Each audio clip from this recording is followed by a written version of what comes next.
My name is Tessa Marlowe, and I'm 29 years old.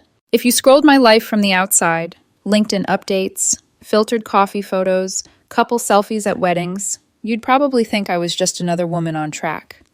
Solid tech job as a software developer, a 4-year relationship with a nice guy, plans to move in together, maybe a dog first, then a mortgage. Nothing in that curated feed would show you the exact moment my life snapped in half over a cardboard pizza box. It was a Tuesday. It is always something stupidly ordinary.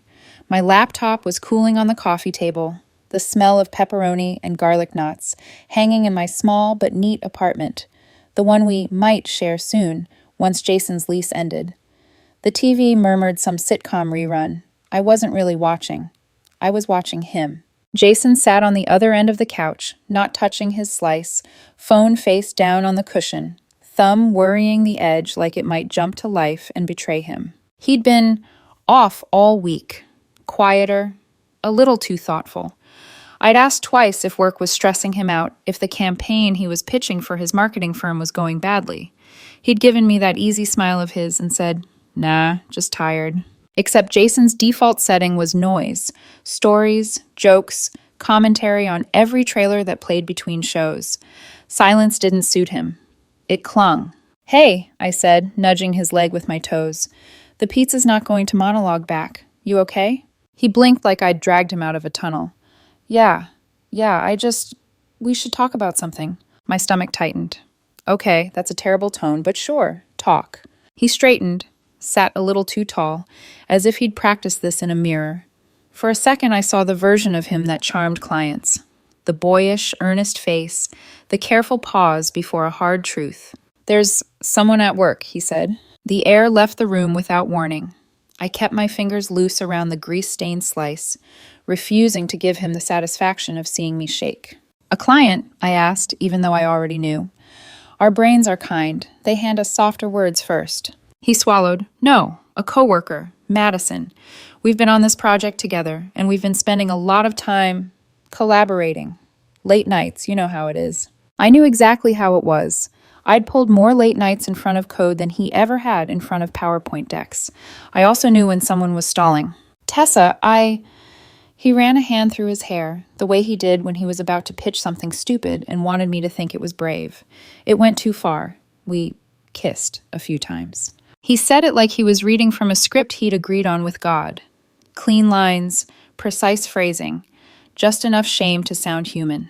My brain did that weird thing where it split in two. One half screamed, 4 years, 4 years, 4 years, like a siren. The other half watched calmly from a distance, collecting details. The way his knee bounced, the untouched pizza slice, the phone flipped screen down. Evidence, evidence, evidence. "So you cheated on me," I said. "It's not that simple." His eyes flashed, like I'd already been unfair. "You've been so focused on work, Tess. You're always on your laptop trying to get that promotion. Half the time I'm talking to you and you're nodding while looking at code. I felt..." He trailed off, searching for the word. "Lonely?" I supplied. "Yeah." He seized it like a lifeline. "Lonely. Madison actually pays attention. She listens when I talk. She makes me feel..." Another pause. "Valued. Seen." There it was, the cliché, wrapped neatly in his own voice. I let out a breath that felt like it scraped my ribs. "So your solution to feeling unseen was to shove your tongue down someone else's throat." His face twisted. "God, Tess, can you not be so graphic?" "I'm a software developer, Jason, not a poet. I don't dress up ugly things to make them easier to digest." The words came out flatter than I expected. Not screaming, not sobbing, just even.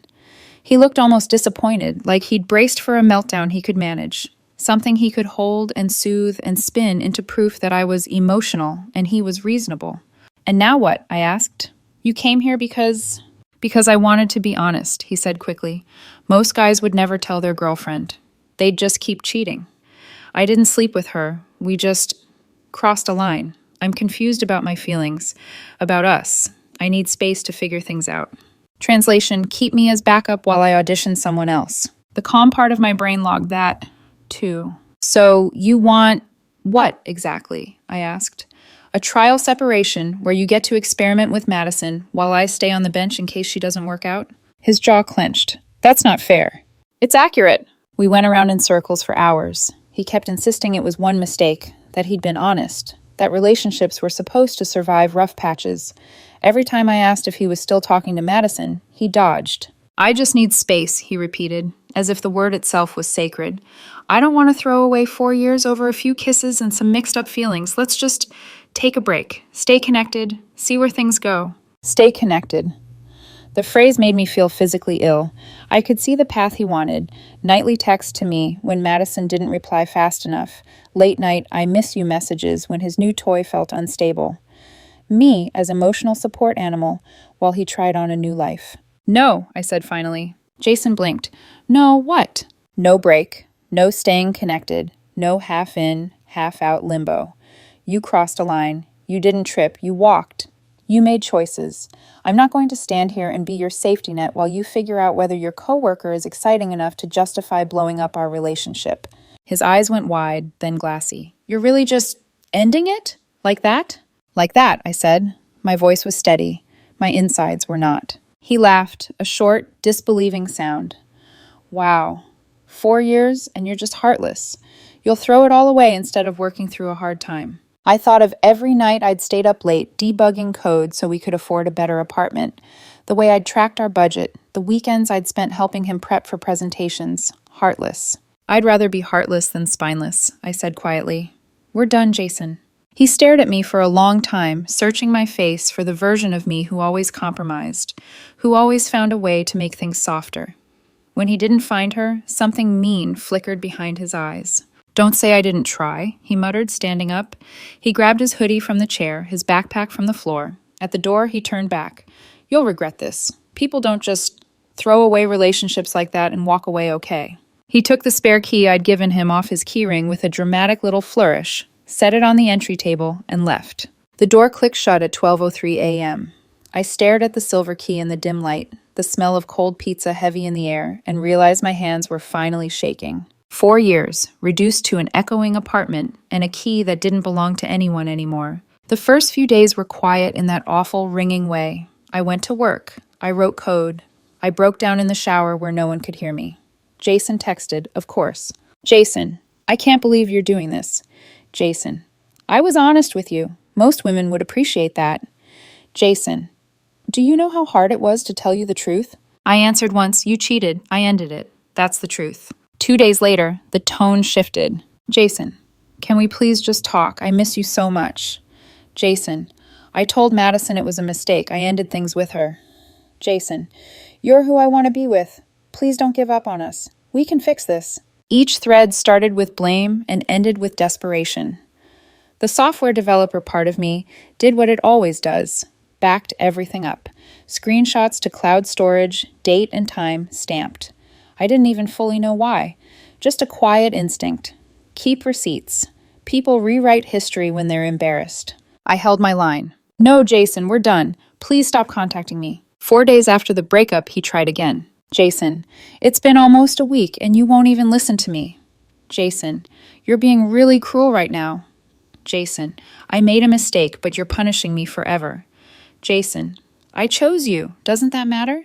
The word chose lodged in my throat like a splinter. He hadn't chosen me. He'd chosen to confess only when the guilt got heavy. He'd chosen to want both. I didn't respond. The messages kept coming, each one a variation on the same theme. I was stubborn. I was cold. I'd regret this. Finally, on a Sunday night when my hands wouldn't stop trembling over my keyboard, I opened our message thread, scrolled to the top, and hit block. The screen flashed its tiny, merciless confirmation. Jason Cole can no longer contact you. It hurt like hell. Blocking someone doesn't sever the memories, just the access.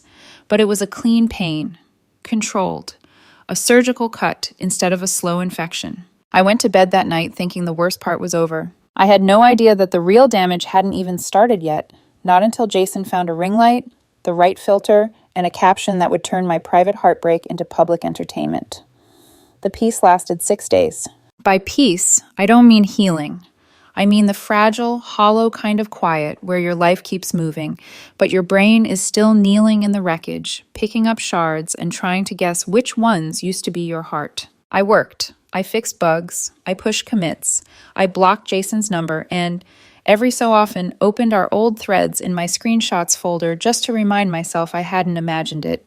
The begging, the guilt tripping, the way every apology came stapled to a complaint. On the seventh day, my phone tried to leave my body. It started with a buzz during stand-up, nothing dramatic, then another.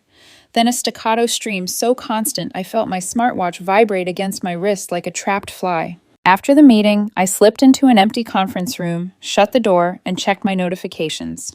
Group chats, Instagram DMs, texts from numbers I didn't recognize, a ping from my cousin, a missed call from my best friend, Eli, and screenshots, so many screenshots. The first image hit me like a bucket of ice. Jason, perfectly lit by some cheap ring light. I'd never seen him use before, shoulders squared, eyes downcast in that practiced, I'm hurting but still brave way. He was wearing the soft gray hoodie I'd bought him for our 3-year anniversary, the one he'd once called his comfort armor. There was a faint filter over the photo, something that smoothed out his skin and sharpened the green of his eyes. The background of his apartment blurred just enough to make him look like the center of a music video. Underneath, a wall of text. Sometimes you give someone everything and they take you for granted. When she doesn't appreciate you, find someone who does. New chapter starting. Men, know your worth. Don't let anyone dim your light. Self-respect isn't selfish, it's survival. My thumb hovered, my brain went white noise quiet. When she doesn't appreciate you. The narrative unfurled itself neatly in that one sentence. I was ungrateful, he was generous. I was cold, he was wounded. He'd given me everything, and I'd treated him like a doormat, forcing him to choose himself. The comments were worse. You deserve so much better, King. She clearly didn't value you. Proud of you for walking away. Most guys would just stay miserable. Wow. Men finally choosing themselves. I love this energy. This is what happens when you ignore a good man, ladies. He hadn't tagged me, but he hadn't needed to. People knew. Enough mutual friends, enough old tags. There I was, lurking in the edges of their imaginations, the ice queen girlfriend who worked too much and loved too little. Another screenshot, this one from Facebook, where his caption was slightly different, but the point was the same. Gave 4 years to someone who didn't see my worth. Walking away hurts, but staying would have killed me. New beginnings. Jesus Christ, I whispered. My phone buzzed again. Eli. I answered. Hey. Tess. He didn't bother with hello. Have you seen Jason's TED Talk on heartbreak? I shut my eyes. It's not a TED Talk. It's whatever this is. He made it one, Eli said. He posted on everything. Insta, Facebook, even his dusty Twitter. There are think pieces in his comments. People are giving him book titles. I paced the tiny room, the bland carpet and frosted glass walls turning into a fishbowl. They're all on his side. Of course they are. They don't know he stuck his tongue down Madison's throat in the break room and then asked you to be his emotional support while he explored his confusion. I flinched at the image. Don't say it like that. Like what, the truth? My chest tightened. I blocked him, Eli. I told myself that was it. I wasn't going to drag this out online. Yeah, well, he dragged you out online, Eli said, voice softening. He didn't use your name, but he didn't have to. People know. He hesitated. Tess, my sister texted me asking if you really never appreciated him. If my own sister is buying this, imagine everyone else. A sharp, stupid part of me wanted to laugh. Jason, who'd begged me not to post our couple photos because he hated attention, suddenly had no problem opening a vein for strangers, as long as they bled sympathy over him. I hung up with Eli and kept scrolling. Comment after comment. Women telling him he was brave, men calling him an inspiration. A few of our mutual acquaintances chimed in with vague, approving platitudes, nothing that named me, but enough to make it clear whose side they'd chosen. Every compliment for him felt like a brick laid on me.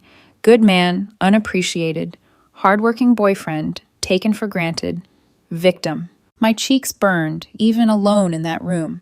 It wasn't just the lie, it was the performance, the lighting, the careful lines about choosing himself, the way he'd framed what he did to me as something I'd done to him. I forced myself to breathe, to think like the part of me that wrote code instead of crying. Facts. Jason confessed to kissing Madison multiple times. Jason begged me to stay. Jason tried to negotiate a break where he could keep both. I ended it. I blocked him after he wouldn't stop texting. My phone buzzed again. Mom. I pressed my fingers into my eyes for a heartbeat, then answered, Hey, Mom. Well, she said without preamble, I had an interesting conversation in the church parking lot. My stomach dropped. What happened? Mrs. Stanton came up to me all concerned. Mom inhaled sharply, imitating her soft, pitying tone. Margaret, I saw something on Facebook about Tessa and her boyfriend. Is she okay? Poor Jason. He said he gave everything and she just didn't appreciate him. I leaned against the wall, suddenly cold. Oh my God. I told her I didn't know the details and that if she was that worried, she could try praying instead of gossiping, Mom said briskly. But the point is, I heard about my daughter's breakup from a woman who reads Bible verses over other people's business. Guilt pricked, reflexive and automatic. I'm sorry, Mom. I didn't want you involved in this. I thought if I kept it quiet. You did keep it quiet, she cut in. He didn't. He's painting himself as a martyr to every middle-aged woman with a Facebook account. Margaret from church is now wondering why her daughter would be so cruel to such a sweet boy. I swallowed hard. I didn't. Mom, he cheated on me. I know that, she said. You told me. I believe you. But everyone else? She sighed. People remember the story they hear first. The sentence landed like a weight. People remember the story they hear first. I sat there after we hung up, phone heavy in my hand, feeling like the room had tilted a few degrees. The high road I'd been clinging to suddenly looked a lot like a cliff I was walking off alone. There's a particular kind of gaslighting that happens when someone lies loudly about you in public. Even when you know it's a lie, watching hundreds of people nod along starts to warp the edges of your certainty. Maybe I was too focused on work. Maybe I did make him feel unseen. Maybe. No. I opened my Photos app. The screenshots were all there, organized in a neat little album. Jason. Post-breakup texts. I'd created it automatically the second day, naming it with the same dry precision I gave my code branches. Tap. First thread. Jason. I can't believe you're throwing away 4 years over one mistake. Jason. I was honest with you. Most women would appreciate that. Jason. Do you know how hard it was to tell you the truth? Jason. Can we please just talk? I miss you so much. Jason. I ended things with her already. You're who I want to be with. Please don't give up on us. Second thread, 4 days later. Jason. It's been almost a week and you won't even listen to me. Jason. You're being really cruel right now. Jason. I made a mistake, but you're punishing me forever. Jason. I chose you. Doesn't that matter? Jason. We can get through this if you'd stop being so stubborn. I love you. That has to mean something. Third thread, a few days after that. Jason. Fine. I get it. You've made your decision. Jason. I tried to make this work. I really did. Jason. But I guess you never loved me the way I loved you. Jason. I was willing to fight for this relationship. You're just giving up like it meant nothing. Jason. This is your loss. Don't come crawling back when you realize what you threw away. Each message was a brick in a different structure, the private tower where he begged and the public theater where he pretended to walk away. In my pocket, my phone buzzed again. Another DM, this time from a distant college acquaintance I hadn't talked to in years. Hey, I don't know the full story, but if what Jason posted is true, I'm really sorry you're in that headspace. I hope you realize what you lost, though. He's a good guy. Something inside me cooled. Here was the thing. I'd tried to be the bigger person. I'd tried silence. I'd tried letting the truth live, only inside my chest and my camera roll. All it had gotten me was a reputation as the villain in someone else's movie. I opened Instagram, thumb hovering over the plus button for a long moment. My heart sprinted, my brain calculated. If I posted, there'd be fallout. People would accuse me of being petty, vindictive, childish. They'd say I should have kept it private. That airing dirty laundry was trashy. But privacy had been broken the second he put my character on the altar of his image. I selected photos. On the left, his carefully posed, ring-lit victim post, caption about not being appreciated. On the right, a clean grid of his text screenshots, names visible, timestamps clear, my own short responses included for context. No, Jason, we're done. Please stop contacting me. I typed, deleted, retyped a caption 3 times. My first draft was pure fire. My second was pure ice. I needed something in between. Sharp, but not hysterical. Facts, not venting. Finally, I settled on interesting narrative. Here's the actual text history from the same time frame, from someone who also knows her worth. Timestamps don't lie. No hashtags, no tagging his handle in the caption. Just a clean, surgical incision. For a moment, my thumb hovered over share. My pulse thudded so loudly I could hear it in my ears. This would change things. Not just for him, for me. People would see me differently. Some would approve, some would hate it. The illusion of being above the drama would be gone. But Mrs. Stanton in the church parking lot popped into my head again, reciting his script like gospel.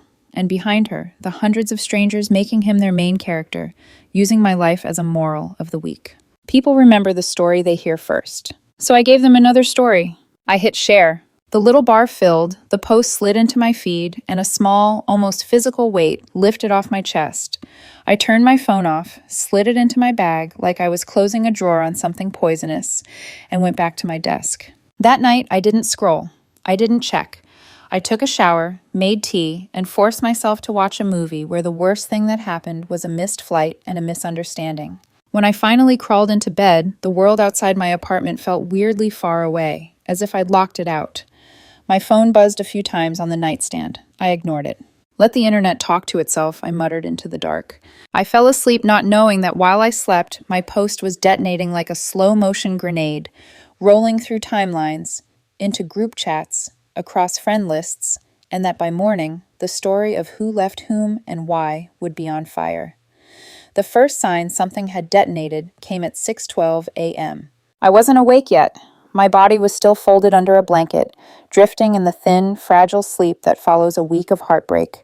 But my phone was alive, vibrating, stuttering, pausing only long enough to inhale before buzzing again. It felt like it was breathing. I rolled over, squinting at the screen. 128 notifications, then 167, then 203. For a split second, I thought someone had died. Then I saw the first line, your post has been shared 40 plus times. I sat up so fast my spine cracked. There were comments, hundreds of them, on both Jason's post and mine. Notifications overlapped. Group chats I'd been muted in for years, suddenly revived like undead creatures crawling out of digital graves. My heart hammered a disjointed rhythm, half adrenaline, half dread. Eli, holy hell, Tessa, wake up! He followed it with 57 exclamation marks and then a voice message because texting wasn't enough drama for him before sunrise. I called him. He picked up on the first ring. You're up. Apparently the rest of the world is too, I mumbled. Eli snorted. Girl, your post went nuclear. I figured. No, not like, oh, wow, people are talking. I mean nuclear. We're talking fallout levels. People who commented, "Stay strong, King," on Jason's post last night are now demanding he explain the texts. His comment section is a war zone. I shoved my hair out of my face and padded to the kitchen. Define war zone. He inhaled dramatically. Okay, some highlights. I braced myself against the counter. He read, hold up, you begged her back? So you cheated and then tried to blame her? This is embarrassing, bro. Delete before she deletes you. Men aren't trash, but you are making the case. Why do people lie publicly when timestamps exist? I covered my mouth as a laugh burst out of me. It wasn't joy. It was shock, mixed with the surreal. But Eli wasn't done. Then someone compared his victim post to a soft boy monologue with lighting sponsored by Target. Oh my God. And Tess? His voice dropped. The coworker's boyfriend posted. My stomach dropped. Madison's boyfriend? Yes, and he annihilated him. I braced for it. Read it. Eli cleared his throat dramatically. There's been some confusion online recently. I want to clarify that any connection between myself and Madison Lee was strictly professional. We collaborated on a single campaign project. Nothing inappropriate happened. I am in a committed relationship and I respect my partner. Please stop tagging me in drama I am not part of. I blinked hard. That makes Jason look like he made everything up. Oh, it gets better. Eli practically cackled. People in the comments asked him directly if Madison cheated with Jason, and he replied with a facepalm emoji. I winced. So either Jason lied about kissing her, or, Eli said, she lied to her boyfriend and downplayed everything, and he is trying to save his own relationship. Either way, Jason looks like an idiot. I inhaled shakily. What's Jason doing? Panicking, Eli said. He posted a story at 3 a.m. What does it say? 2 blocks of text, the usual. He switched to a mocking tone. Context matters. Those messages are taken out of context. I was emotionally manipulated. This is trauma bonding. People don't understand what I went through. I rubbed my temples. He literally said he ended things with her in one of those messages. What context am I missing? Oh, someone actually commented that. Direct quote, "What context? You wrote the words." My laugh came out sharper this time. I scrolled to my own Instagram. The post had blown up. My follower number had jumped by nearly 1,000 for no reason I found comforting. People were tagging their friends. Girl, get popcorn. This is why I screenshot everything. Imagine lying when your ex is a developer who saves receipts like air. I'm saying. And then, like a dark cloud rolling in, came Hannah. Hannah Price, Jason's best friend since freshman year. The same Hannah who once told me I was lucky Jason stayed committed despite my intense career energy. She had posted a 4-paragraph story rant in front of a ring light that tried valiantly to soften her fury. Eli sent me screenshots before I could even ask. This is digital violence. Posting someone's private messages without consent is abuse. Tessa is weaponizing Jason's vulnerability to humiliate him publicly. Real women handle breakups privately. Jason is focusing on his mental health right now. Please respect that. I stared at the screen. Digital violence? Oh yeah, Eli said. She's pulling out vocabulary she found on TikTok. What about Jason's original post? I whispered, when he implied I emotionally neglected him for years. Tessa, Eli snorted. Hannah says that's his truth. Your screenshots, those are abusive. I let my head fall onto the counter. This is insane. Eli exhaled softly. You're getting blamed for the exact thing he did to you first. Welcome to the internet, babe. Then came the call I had been dreading even more than Hannah's crusade. My phone lit up. Diane Cole. Jason's mother. I froze, thumb hovering uncertainly. Eli hissed, "Do not answer." Too late, my thumb slipped. Tessa? Diane's voice was clipped, polished, the way it got when she was on the verge of righteous fury. I assume you know why I'm calling. I swallowed. I'm guessing it's not to ask about my day. Her inhale was sharp. You've humiliated my son, publicly, cruelly, heartlessly, posting those private messages. Who does that? Who raised you to think this is acceptable behavior? My hand tightened around the phone. I didn't start this, I said quietly. You didn't end it either, she snapped. Jason made a simple, vulnerable post about heartbreak. And you chose revenge. You made him into a spectacle. His coworkers have seen it. Our relatives have seen it. His grandmother called me crying. I blinked hard. Mrs. Cole. You will take that post down, she demanded. You will apologize to him, and you will do it before more damage is done. Be a woman. Do the right thing. There it was again. Be a woman. The sister phrase to be a man, a moral leash designed to yank you back into line. Something inside me, something small and tired and done, broke cleanly. No, I said. The silence crackled like ice. No, she repeated. No, I said again, firmer. Your son cheated on me, Mrs. Cole. He lied publicly. He played victim. And when people believed him, he didn't correct them. I did. She drew in a sharp breath like she'd swallowed a lemon. I see. So this is who you are.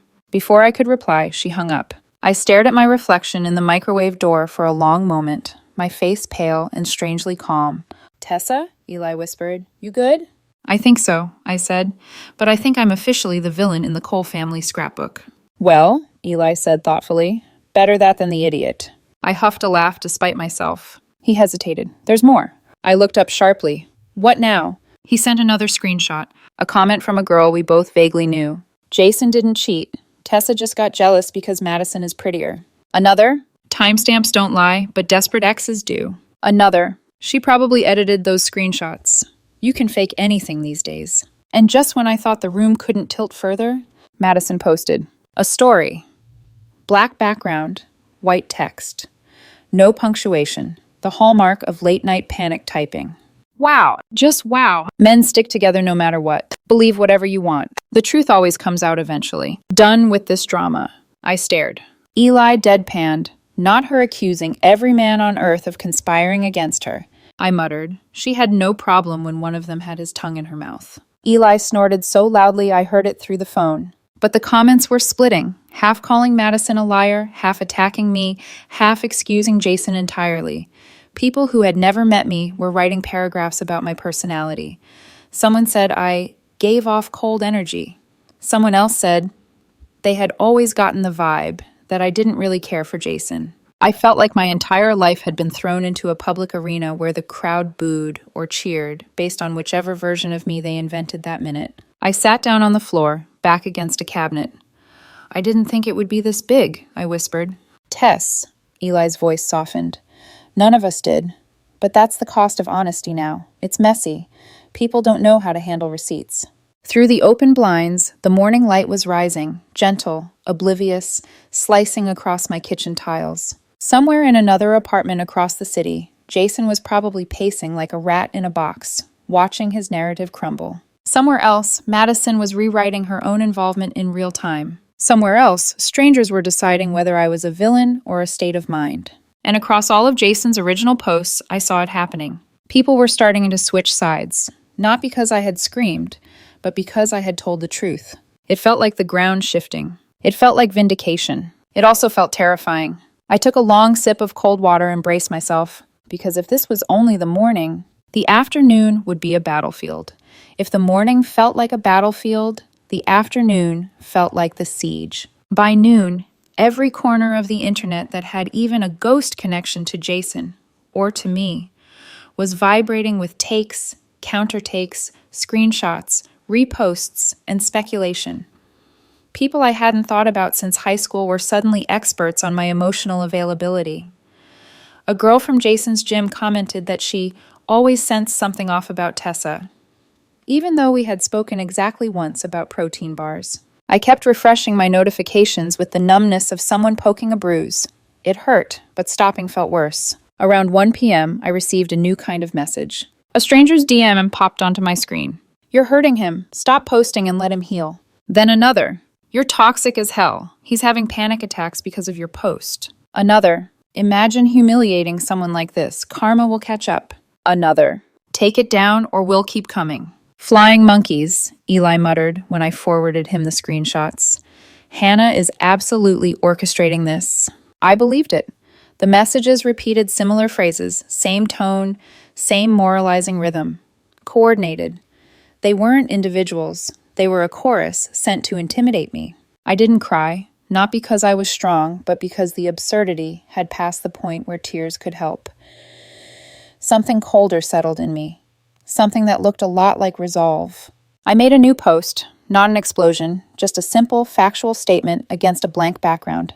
Currently receiving coordinated harassment from strangers because I defended myself with actual screenshots. She cheated. He lied publicly. I corrected the record. That's the story. Move on with your lives. I didn't name Jason, didn't name Madison, didn't name Hannah. Just facts. It was gasoline. Not on my reputation, on theirs. Because about an hour later, something broke. A comment appeared under my post from someone named Sarah Whitfield. I recognized the name. She was one of Jason's friends from college. They had shared memes, tagged each other in jokes. She and I had exchanged maybe 3 sentences in 4 years. Her comment read, I was friends with Jason for years, but this is getting ridiculous. He told me straight up he cheated and then got mad when Tessa wouldn't take him back. Now he's acting like the victim. I'm done defending this.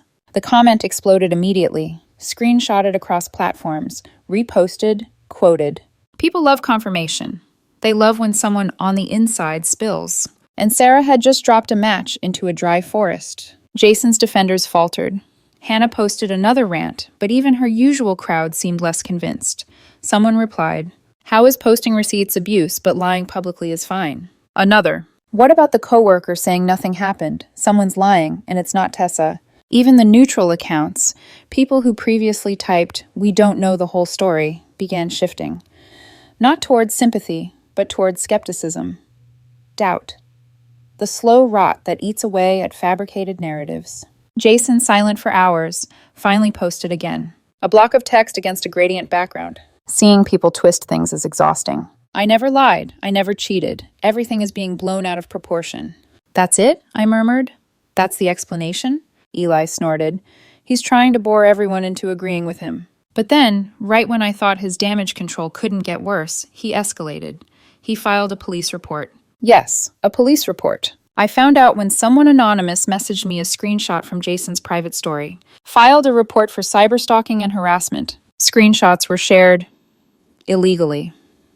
My lawyer is preparing a cease and desist. Taking legal action now. I stared at my phone, then at Eli during our call. He filed a police report, I repeated. No, he wrote that he did, Eli corrected. Big difference. Drama king energy. But what if... Tessa, he cut in, you didn't hack anything. Those messages were sent to your phone. You can screenshot anything that someone sends you. This is not illegal. This is not harassment. Posting screenshots for self-defense is protected speech. I exhaled shakily. But a police report... Let me guess, Eli said. He went to a cop, told them his ex posted screenshots. The cop probably told him it's a relationship issue, because it is. He was right. 3 hours later, I got a call from an officer. It lasted under 5 minutes. He asked what happened. I calmly explained everything. He asked if I had posted anything beyond the screenshots. I said no. He sighed, sounding exhausted. This is a personal matter, he said. Stop posting about each other and move on. And that was the entire investigation. An hour after that, a cease and desist letter arrived in my inbox. It wasn't from a lawyer. It wasn't even formatted correctly. It looked like something Jason had bought from an online template generator. It demanded I remove all posts, apologize publicly, and cease defamatory statements. Eli read it and laughed so hard he wheezed. My God, he said. He didn't even edit the placeholder text properly. This is tragic. He drafted a reply for me. My client exercised her right to defend herself with truthful information. Truth is an absolute defense to defamation. No further correspondence will be provided. We sent it, never heard back. But the consequences didn't stop with Jason's tantrums. Days later, I got a message from a mutual friend who worked at Jason's company. Tessa, she wrote, you didn't hear it from me, but Jason got called into HR. His victim post, your response, the drama, they all violated the company's social media policy. They warned him, told him another incident could mean termination. I imagined the meeting. Jason slumped in a chair, HR rep tapping on a printed screenshot of his performative sad boy monologue. The thought didn't make me happy. It just made me tired. And Madison? She didn't escape either. Her boyfriend, after face-palming on social media, dug through her phone, found messages, real proof, reported Jason and Madison to their company for violating fraternization policy. Madison's boyfriend broke up with her publicly, posting his own call-out with full names and screenshots. Jason's coworker boyfriend's company fired him for lying during their internal investigation. Everything was unraveling everywhere. Meanwhile, Hannah, the self-appointed crusader, found out through leaked messages that Jason had been talking trash about her behind her back. Her friendship with Jason collapsed with satisfying irony.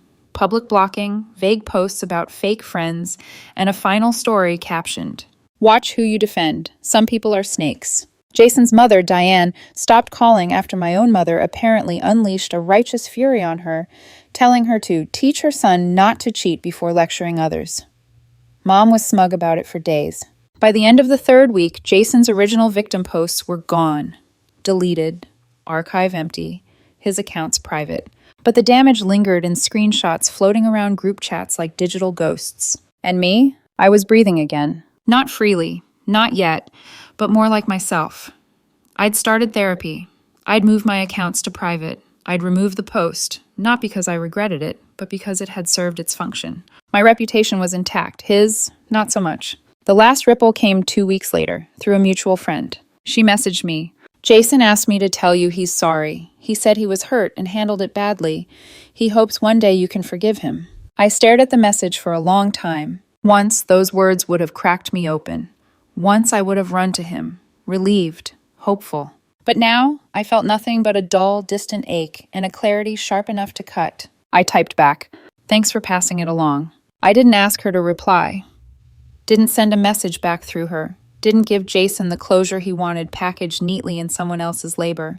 He wanted absolution. What he deserved was reflection. Not forgiveness. Not from me. Maybe someday I'll forgive him for my sake. But not because he finally felt the weight of the consequences he tried to dump on me. And definitely not because he sent an apology secondhand after everything burned down around him. That chapter is closed now. Not forgotten, not rewritten. Just closed.